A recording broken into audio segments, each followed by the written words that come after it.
एक बार की बात है, किसी जंगल में एक कौवा रहता था। वो बहुत ही खुश था, क्योंकि उसकी ज्यादा इच्छाएं नहीं थीं। वो अपनी जिंदगी से संतुष्ट था, लेकिन एक बार उसने जंगल में किसी हंस को देख लिया और उसे देखते ही सोचने लगा कि ये प्राणी कितना सुंदर है। ऐसा प्राणी तो मैंने पहले कभी नहीं देखा। इतना साफ और सफेद, ये तो इस जंगल में औरों से बहुत सफेद और सुंदर है, इसलिए ये तो बहुत खुश रहता होगा। कौवा हंस के पास गया और पूछा, भाई तुम इतने सुंदर हो, इसलिए तुम बहुत खुश होगे। इस पर हंस ने जवाब दिया, हाँ मैं पहले बहुत खुश रहता था, जब तक मैंने तोते को नहीं देखा था। उसे देखने के बाद से लगता है कि तोता धरती का सबसे सुंदर प्राणी है।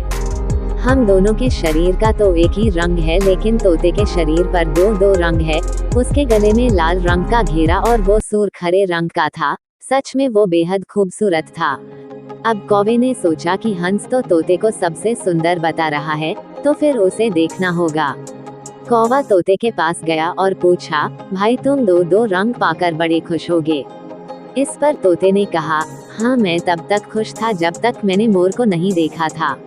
मेरे पास तो दो ही रंग हैं, लेकिन मोर के शरीर पर तो कई तरह के रंग हैं। अब कौवे ने सोचा, सबसे ज्यादा खुश कौन है, ये तो मैं पता करके ही रहूंगा। इसलिए अब मोर से मिलना ही पड़ेगा।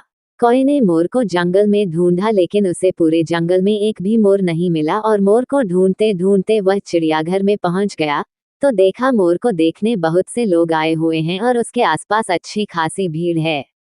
सब लोगों के जाने के बाद कौवे ने मोर से पूछा, भाई तुम दुनिया के सबसे सुंदर जीव हो और रंग बिरंगे हो, तुम्हारे साथ लोग फोटो खींचवा रहे थे। तुम्हें तो बहुत अच्छा लगता होगा और तुम तो दुनिया के सबसे खुश जीव होगे। इस पर मोर ने दुखी होते हुए कहा, भाई अगर सुंदर हूं तो भी क्या फर्क पड़ता है।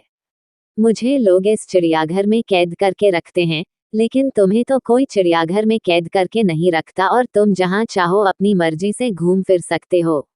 इसलिए दुनिया के सबसे संतुष्ट और खुश जीव तो तुम्हें होना चाहिए, क्योंकि तुम आजाद रहते हो। कौवा हैरान रह गया, क्योंकि उसके जीवन की अहमियत कोई दूसरा बता गया। दोस्तों, ऐसा ही हम लोग भी करते हैं। हम अपनी खुशियों और गुणों की तुलना दूसरों से करते हैं, ऐसे लोगों से जिनका रहन सहन का माहौल हमसे बिल्कुल अलग होता है। हमारी जिंदगी में बहुत सारी ऐसी चीजें होती हैं जो केवल हमारे पास हैं, लेकिन हम उसकी अहमियत समझकर खुश नहीं होते। लेकिन दूसरों की छोटी खुशी भी हमें बड़ी लगती है, जबकि हम अपनी बड़ी खुशियों को इग्नोर कर देते हैं।